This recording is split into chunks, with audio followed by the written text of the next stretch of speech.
Long ago, a goat took the blame. Hands pressed, sins confessed. They sent it away. Out the city gates, burdened by what wasn't a song. But what happens when that goat got rhythm and the world calls a song crying? Yeah, this one's for the scapegoats. They laid hands on us, made us carry their wrong. Wrote their laws in blood, we wrote freedom in songs. Scapegoat Leviticus, yeah, the ritual repeats.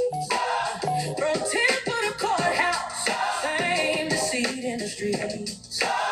We the mirror they break when truth gets too loud. With the nation backbone, they erased us from the crowd. They brought the mob and craze, crime hid in the suits, but blamed the block for the fruits of their own roots. They profit off sin and wash hands clean, while we get the cuffs and the guillotine train. Yeah, we still sing mercy, still move divine, even when the cross and the bombs intertwine. But we on the freedom beam, hey, let the light redeem. They can lay it all on me.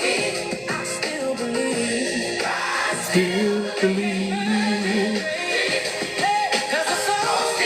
About to get started in just a minute, y'all. Just sending out the invites. Make sure you come in, like the broadcast, share the broadcast. We're doing part 3. Part 3. Part 3 of episode 2. So come in. Yeah, make sure you share the broadcast, baby.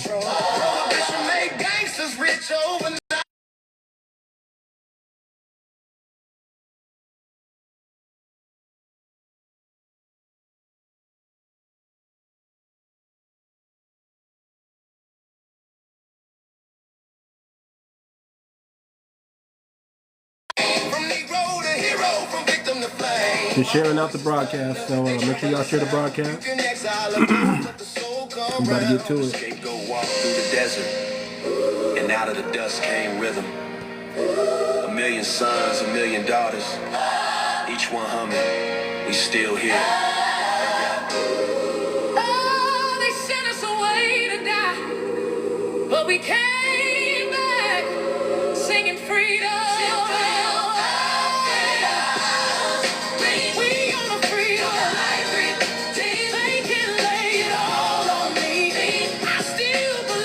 I still believe.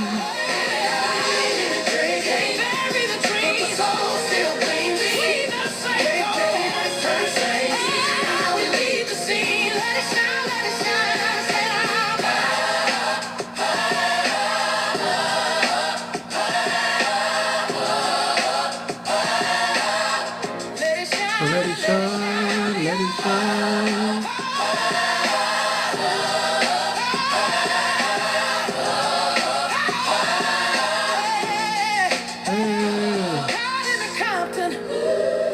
The rhythm don't fade.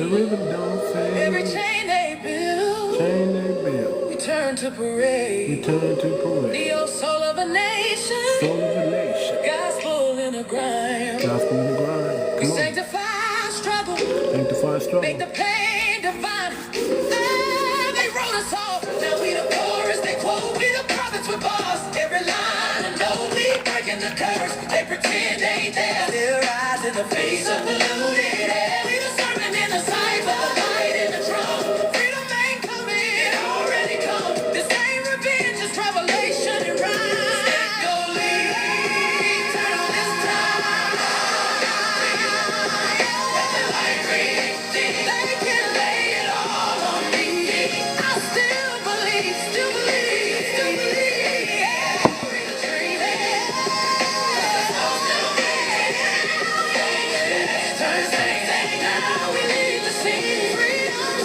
All right. We're about to get started, y'all.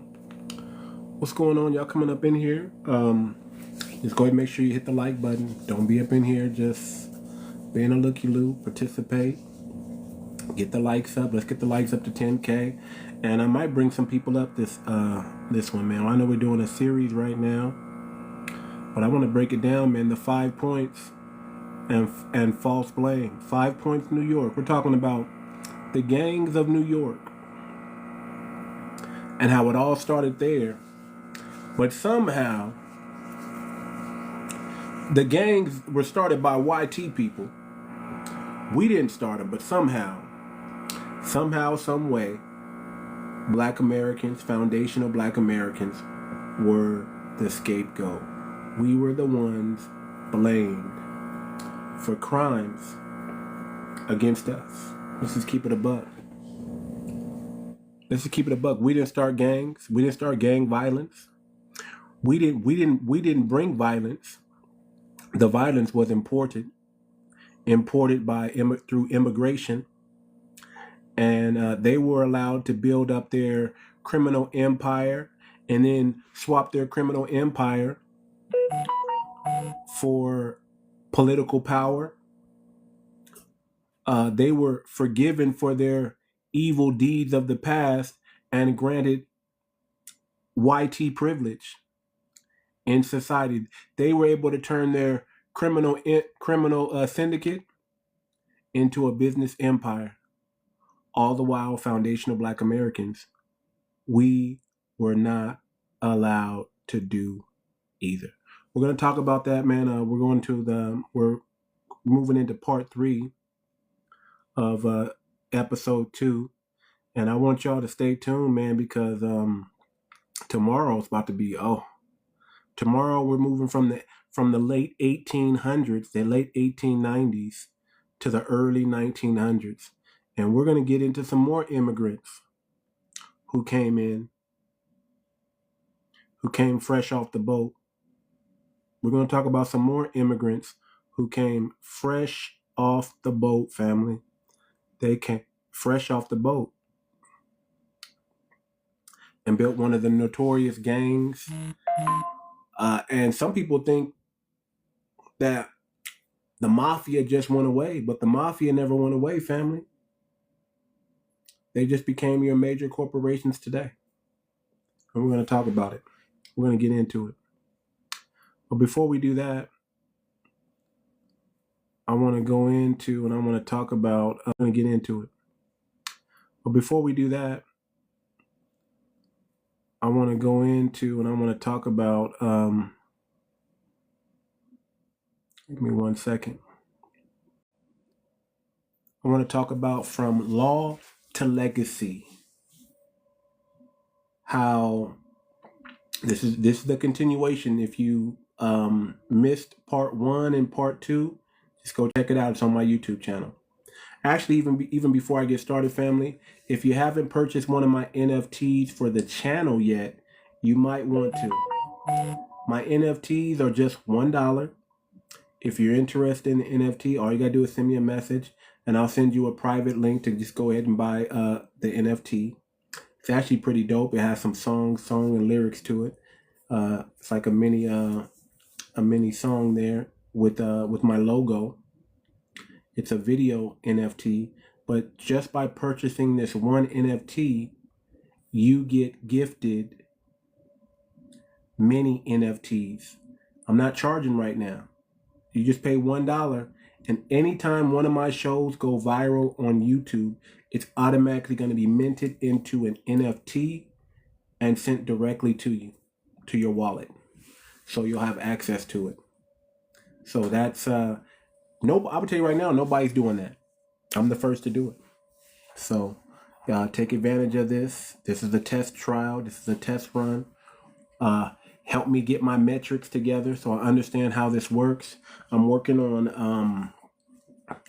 a new website as well for my channel. So I'm working on a new website for my channel, and it's looking sweet, y'all. It's looking sweet. So if you're interested in NFTs, get the NFTs. They're only $1, and it's going to give you access to any of my videos that get 500 views and or 25 likes. Any of my videos that get 500 views and or 25 likes on YouTube will be turned into a minted NFT, and you'll have access to that absolutely free. All you do is pay one time $1. That's it. In the future, the price is going to go up, family. In the future, the price is going to go up. So take advantage. This is a test trial. That's going to come. You'll also get access to my new website.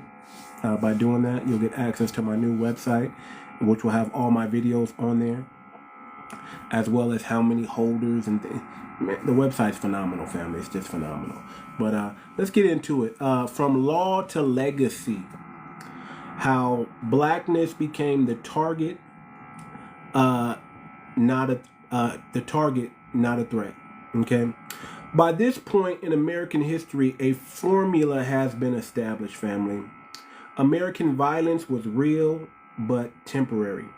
Black presence was framed as dangerous, even when peaceful, family. Gang wars came and went, but the label black criminal stuck.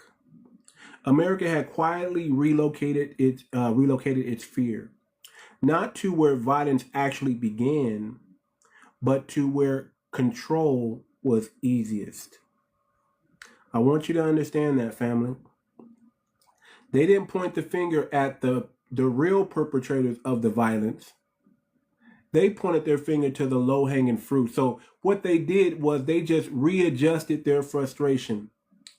Their frustration was with the elite. Let's keep it a buck. Their frustration was with the immigration coming into this country and starting crime rings in this country. The first crime rings in this country was brought in through immigration.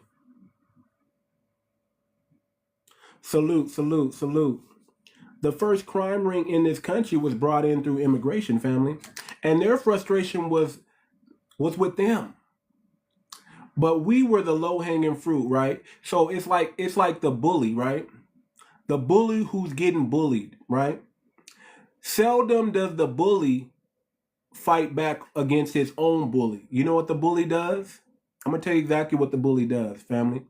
He goes after somebody weaker than him. So let's say a kid is getting abused at home by his father. His father is bullying him. That kid becomes a bully, and he starts harming other children who are smaller than them, right? So that's kind of the effect that they had. They were getting beaten down by these gangs, by all the gangs in the area that happen to be Irish, German, just the Irish and German gang mentality and gang schooling. And instead of pushing back against the real perpetrators, the gangsters, they go after, you guessed it, Black Americans. They go after Black Americans. That's what they do. Y'all go ahead and get the likes up, man. Y'all go ahead and get them likes up, y'all. We got some trolls in here. Hey, listen, I'm used to getting shadow banned. This ain't nothing. This is how I started out when I first built my platform. So y'all come up in here and show the haters that we bring a scholarship over here. So make sure y'all get them likes up. Get them likes up. But I'm going to press on. So America had quietly relocated its fear, family. And they relocated its fear to the low-hanging fruit, which was Black Americans. So as the 19th century turned into the 20th century, Irish became YT. Germans became YT. Italians and Jewish immigrants, after the demonization, were eventually allowed into YT-ness. The criminal past were rebranded as folklore or entirely forgotten. Black Americans who had not built these violent networks, who had been victims in riots like 1863, the 1863 draft riot, go back and Google that, look that up, do some research on that, who were denied the ability to become economic or political shields, were now officially seen as the primary criminal threat in rising American cities. Early American policing in the North was heavily influenced by the same gangs.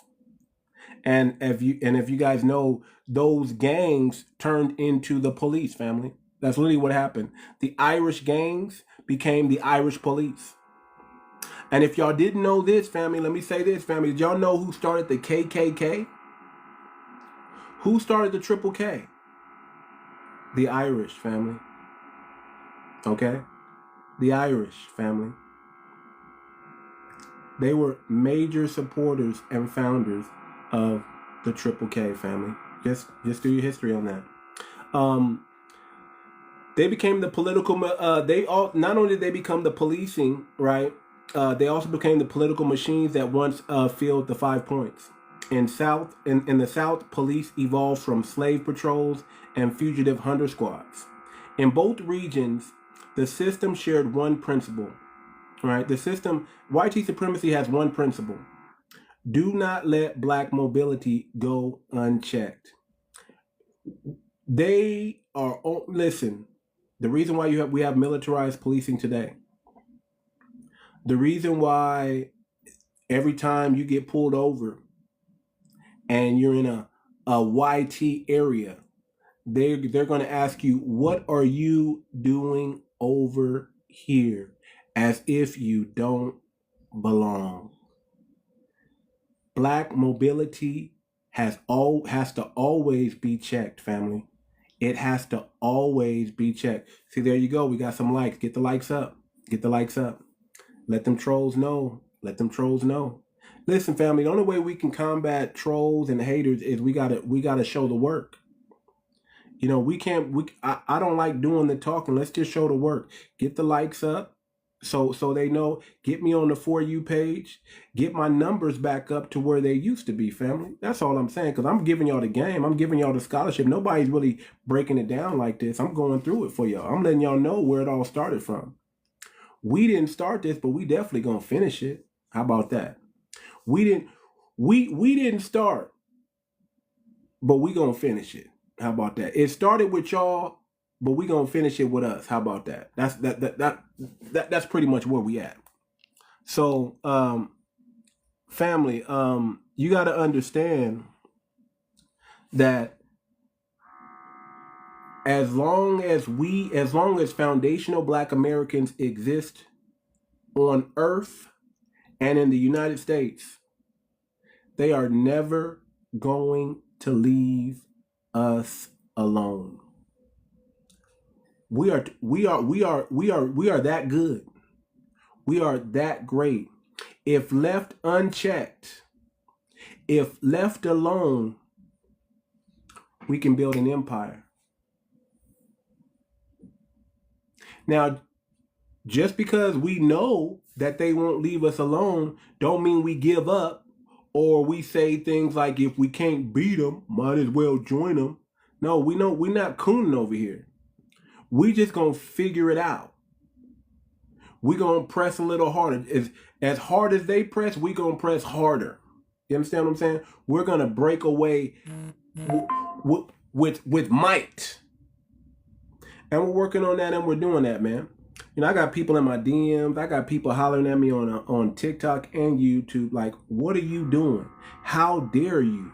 The audacity that you have to try to help your people. I mean, can you imagine that, family? Can you imagine getting a message on YouTube talking about, and on TikTok talking about cease and desist? I got a cease and desist letter from a fanatic, from someone who's mentally insane. And then I got on my YouTube page somebody saying, you can't do that. You can't just do stuff for your community. You need to go through the proper channels, and you're going to get a message from the Freedman Nation. And I'm like, huh? What? Who are you? Who are you to tell me that I can't do something for my lineage? Who are you? It's crazy. People is crazy out there, family. But we gotta check it out. When did Black become a category of suspicion, family? As policing professionalized, Black identity became criminal shorthand. See, police got to get paid. They got to get paid. So in order to get paid, fam, I want you to understand that they can't solve too many crimes. They can solve a little bit of crime. And it's really not even about solving crimes. They have to put people in the system of jail. That's really what policing is all about. It's about we need free labor or cheap labor. And we need the police to go round up the usual suspects, throw them in jail so they can work on the chain gang, and we can get this slavery thing back cracking again. Because that's all it's about, family. It's about slavery. When you become a prisoner, you become a slave. You know, you hear a lot of our Aboriginal family and copper-colored people, American Indian Nation, they talk about, we weren't slaves, we were POWs. Well, POWs just mean prisoners of war. And we know if you're in prison, you're in jail. And if you're in jail, you're a slave. And slavery is big money. It's always going to be big money. It's getting people to work for nothing. 10 cents an hour. Think about that, family. That's high profit. Prison system is profit. So understand this. Policing is not about solving crime. It's about rounding up the usual suspects and throwing them in jail. And that's how they get paid. And the state pays them to do that. See, white ethnic gangs, right? White ethnic gangs became election muscle. Tough working class men, urban grit.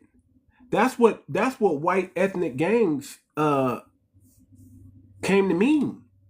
It meant America at the beginning of its stages, becoming strong, becoming smart, becoming powerful. That's what white gangs meant.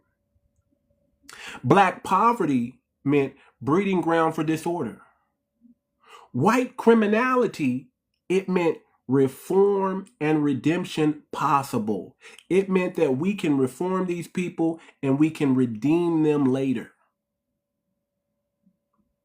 Black poverty meant breeding ground for disorder and destruction. Black neighborhood present meant risk factor. High risk meant danger. See how they classify us? They classify white criminality as reform.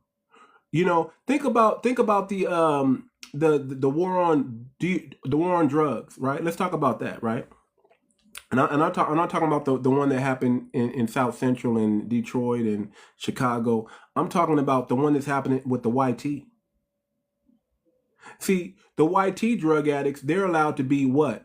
Reformed. They have mental health. They need help. It's a health concern.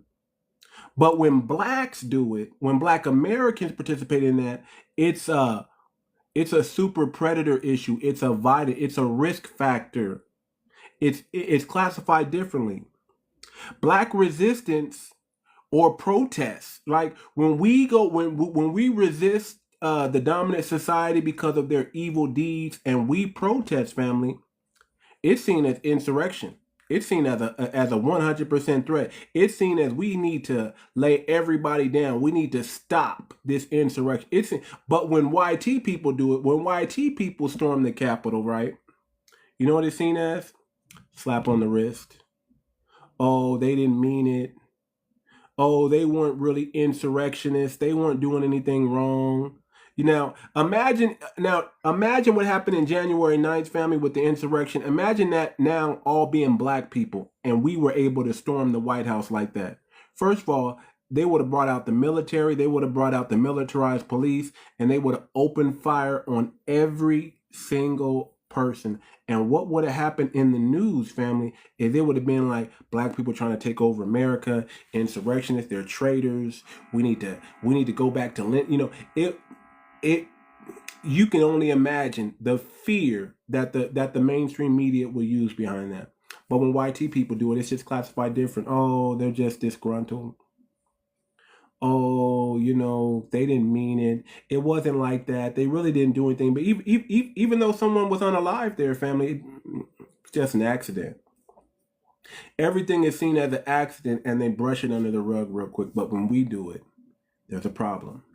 Even before major black gangs existed, family, police patrolled us as if we were already dangerous, family. That's just how it is. Our melanin says that we're dangerous. Our strong genes says that we're dangerous.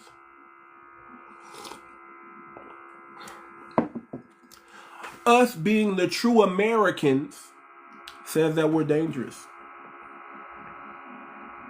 Being a freedman or a black American says that you're dangerous. Not based on what we did, family, but based on what society was conditioned to believe we would do. Everything about us is woulda, coulda, shoulda, right? If we give them, they are in fear of what we might do. They're never in fear of what we are doing, family. I want you to understand that. It's not, they don't, listen, when they see a black person walking down the street, right?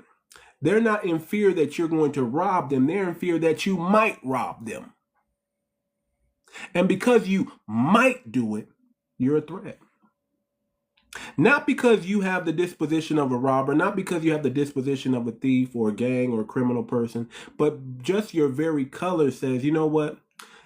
This person's ancestors used to be slaves, and they might be mad and they want to get some get back. So they might try to get some get back. So we don't want that to happen. So let's just treat them as criminals now. Let's just do everything we can to demoralize them and destroy them now, because some way, somehow they may become a problem. Not based on any facts or evidence or anything like that, family. It's just a woulda, coulda, shoulda. That's all it's based on. Propaganda was a fuel. Propaganda was policy fuel. Public fear now attached to blackness justified. This is where you get the voter suppression. Fear of us. They saw what we did in the South, and they feared it would happen in the North. And not only did they have to practice voter suppression in the South, because we was in high ranking positions there in the South after slavery. As soon as those National Guards left, voter suppression came in, not just in the South, but definitely also in the North. Restricted housing zones. Y'all got to stay in y'all area, and y'all can't come out of that area. Y'all can only move around freely in this area, but y'all can't move around freely in this area. Employment discrimination. We had all the qualifications, all the skills, and they said nope. If we start hiring these Negroes, they're gonna come back one day and own our cities, own our towns, and become bigger than us. We need to give these jobs to unskilled labor and bear the pain, the growing pains, until they become skilled laborers. We need to hire black people to teach the YT people the skills, and then hire and promote the YT people. So imagine this, family. You've been at this job all your life. You're the head honcho. You got all the skills. Everybody loves your work. And then this new guy comes in. This is say happens to be YT or Hispanic, and you train him. You train him to be just as good as you. And then when promotion time comes, you know who they promote? They don't promote you, the one who trained him. They promote the person that you trained. Then eventually you don't have a job because they have no need for you anymore, because now they replaced you with the person that they used you to train. That still happens today. That was happening back in the 1800s, especially in the late 1800s. But imagine even now, that's still happening now, family. That's still happening now, family. Need 1 second, family. Happening now, family. Need 1 second, family.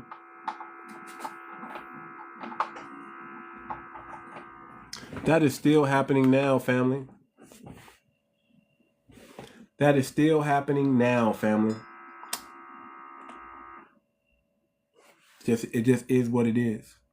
So anti-loitering laws targeting black gatherings. Now it's a crime.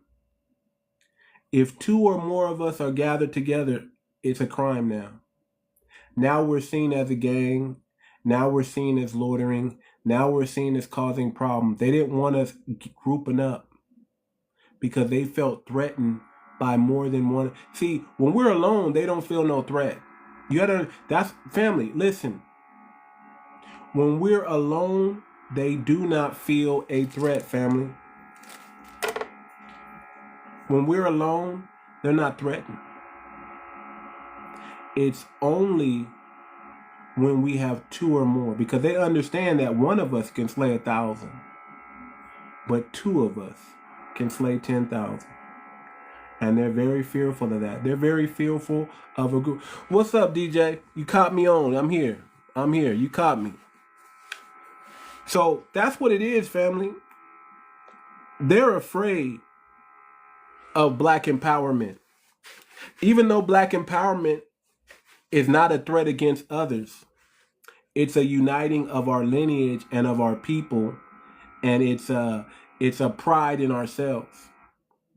They see that pride in ourselves as dangerous to them. So I want you to understand that. Early curfews targeting young black males. We couldn't be. There you go with them sundown towns. This was the start of sundown towns, family. They had a lot of them back then, family. See, we got a few here and there. Probably not even here and there. Just you just don't know about it until you fuck around and find out. But they had curfews for young black males. Young black males couldn't be out after a certain time. They had to be in their neighborhood, not caught outside in any other neighborhood outside of their own. That was a real thing. This was, again, family, I haven't even reached the 1900s yet, family. We're still in the 1800s. The right of police to act preemptively for safety, family. Stop and frisk. Oh, they were doing that to the 10th power. If they just saw you hanging around, come here. Bad, give me your ID. Show me your papers. What's your business over here? We are detaining you. We are putting you in jail because of what you might do. Not because of what you did do, but because of what you might do. You know, you're black. You're a young black male. You know, you might be messing around with some white women. We don't know, but we're going to put you in jail because we feel intimidated by your presence here.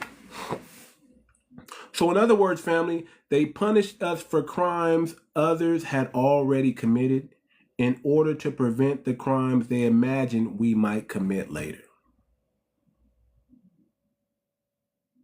That's just what it was. Come on, man. Y'all help me pound that screen. If you're in here, pound that screen. Get them likes up, man. We only have 1,000 likes. That's not cool. We got to get up. We got to get our numbers back up, family. We really do. And I'm not going to stop giving y'all this game. You know, if it's not interesting to you, I'm not going to force you to like it, but I'm going to pull up every day doing this because I know this is needful for our community. We need to know where it all started. We need to understand how it all happened to us. You know, history is good if you make sure it doesn't repeat itself. If you know where the root of the problem is, you can uproot that thing. You know, we don't need to be dealing with the symptoms. We need to deal with the root cause. Let's deal with the root cause and uproot that. And that's how we're going to get our deliverance and our sovereignty. So why this matters for the series, man? Why this matters? By the end of the 19th century, family, America's criminal identity had shifted. Gangs are no longer seen as just immigrant phase. This is coming into the 1900s. Crime equals increasingly framed as black issue.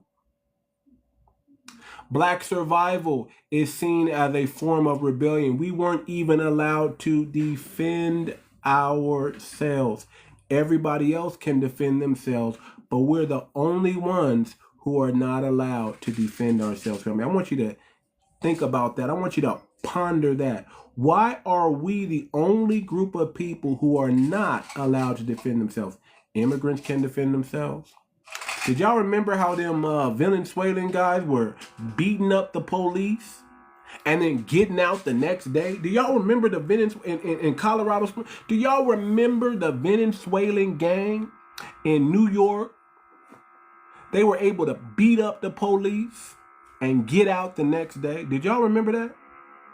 We the only one not allowed to fight back, family. We the only ones not allowed to defend ourselves. We the only one that have to accept these thugs, these race soldiers in our neighborhood, these over-militarized police, bullies in our neighborhood. We're the only ones that had to accept that. They weren't in the Asian neighborhood. They weren't in the YT neighborhood. They really wasn't even in the Hispanic neighborhoods like that. Let's keep it a buck. They always bothered us, family. Us.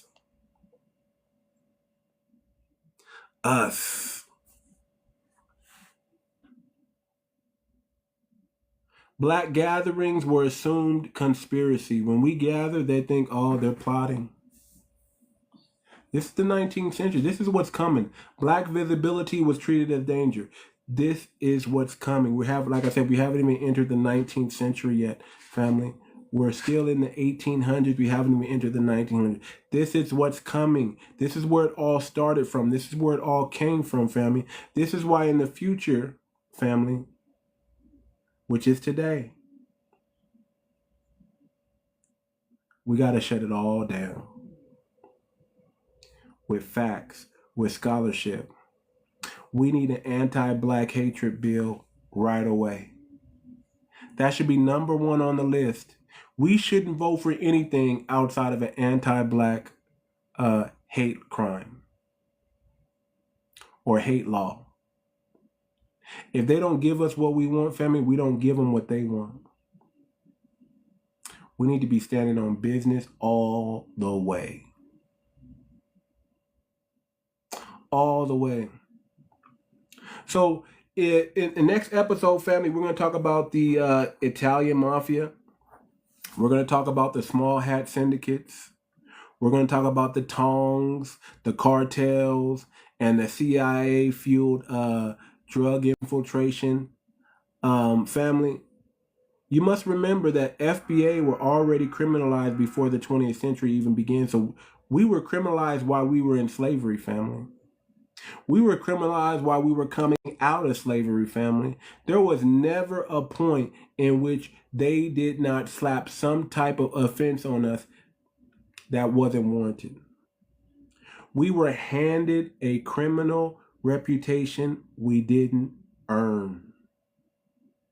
Just in time to be blamed for problems that were created long before we even had the ability to fight back. In just one century, family, immigrant gangs burned the streets. Black people were burned in orphanages. Gangs became political tools. Black people became political targets. Their crimes became history. Our survival became danger. That's not a coincidence, family. That is social engineering. That is media propaganda at its very beginning. They had a plan, and they've been executing it so well over the centuries, family. And in the next episode, I'll show you the next immigrant wave. And that wave didn't just bring culture and cuisine, family. They brought organized crime families that would dominate the shadows of America. And you're also going to see during that same time while black faces took the mug shots. So that concludes season 2, or episode 2, part 3. I just wanted to really nail that point in. If anybody wants to come up, we can chop it up. If not, I'll end the live early again, man. But This is the series, man. I mean, it's if y'all missed the first and second one, just go check it out on my YouTube channel. It's popping over there. It really is popping. The numbers are growing. I like what's going on, and they catching up to my TikTok numbers, so I like that too. But family, listen. Like I said, we didn't start this, but we sure as hell gonna finish it. We didn't start this, but we sure as hell gonna finish it. We coming with a Thanos move on them. We're building something in the background, family. We're building something for our people. We're building an ecosystem. We're giving our people access to an ecosystem that's going to change their life. I want my people to come out of Egypt, come out of this rigged system, and come into the promised land. And come on over to the FBA side where it's safe and sound. I want my people to go home. Home is sovereignty, people. Unless you are a sovereign person, a sovereign human being, a sovereign people, a sovereign community, you are not safe and sound. Home is where you're safe and sound. Home is true sovereignty. You haven't been home yet. You still sleeping on the streets. You still sleeping in someone else's house. You're never gonna be comfortable until you make it home. I want to show you where home is. I want to build a home for you. I want to show you how to live and how to become sovereign. And it's only gonna happen when we start to focus on building the infrastructure to our own ecosystem, our own economy. It starts with the 5 pillars, family. The 5 pillars of sovereignty, the 5 pillars of powernomics. That's what it starts with, family. And we got to build it. And the base, the very first thing you got to have in place, family, to get all this, ecosystem, economy. You got to have flow. You got to have a current flow. If you know what the definition of currency is, you got to have a current flow. You got to have access. You have to have a flow, a current flow exchanging of hands. You got to have money flowing into your ecosystem, in and out of the hands of foundational Black Americans. You got to have money that stays and circulates in your community and doesn't stop. 6 hours is not long enough, family. We need our currency to stay in our community indefinitely. We need 368 plus days of currency flowing in our community before it even thinks about touching YT or the Asians or the Hispanics or the Africans or the Caribbeans. We need 368 days of constant flow in our community. That's the solution. It starts with the base, the infrastructure. You must start with the base first, family. And everything is built on and around ecosystem, economy. That's the solution. That's the solution. So check this out, family.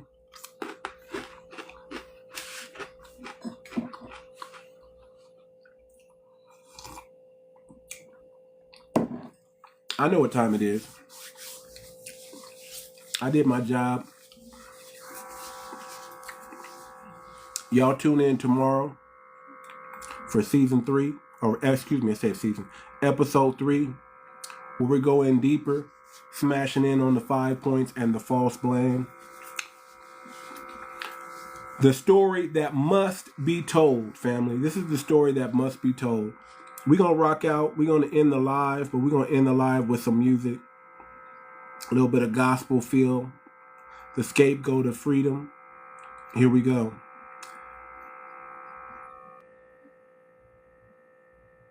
Sins confessed. Long ago, a goat took the blame. A goat took the blame. Hands pressed, sins confessed. They sent it away. Out the city gates, burdened by what wasn't Look a at that song. gospel. Come on. Gonna touch your heart today. That goat got rhythm. That goat got rhythm. And the world calls it song. Yeah. This one's for the scapegoats. They laid hands on us, made us carry their wrong. Wrote their laws in blood, we wrote freedom in songs. Scapegoat 𝗤𝗏𝗵𝘁𝘀𝗁, yeah, the ritual repeats. From temple to courthouse, same deceit in the streets. We the mirror they break when truth gets too loud. Built the nation backbone, they erased us from the crowd. They brought the mob and craze, crime hid in the suits, but blamed the black for the fruits of their own roots. They profit off sin and wash hands clean, while we get the cuffs and the guillotine dream. Yeah, we still sing mercy, still move divine, even when the cross and the bars intertwine. When we on a freedom beam, hey, let the light redeem. They can lay it all on me. I still believe. They can't burn the grave, hey, 'cause the soul still bleeds. We the scapegoats, turn saints. Now we lead the scene. Oh, we on that freedom beam. We on that freedom beam. They televise the guilt, edited the pain. They don't struggle, look like the face of the stain. While the mafia dime, Wall Street stole. We got the bars, they got control. Prohibition made gangsters rich overnight, but somehow we the villains in the white man's sight. Cameras roll, the blame repeats. A scapegoat symphony, the media sweet. But truth don't die, it just changes name. From Negro to hero, from victim to flame. My voice is thunder, they tremble at sound. You can exile a goat, but the soul come round. The scapegoat walked through the desert, and out of the dust came Family. rhythm. A million Peace, sons, a million love, daughters. reparations, We still and the here. black family. See y'all tomorrow. Take care. They sent us away to die, but we came back singing freedom.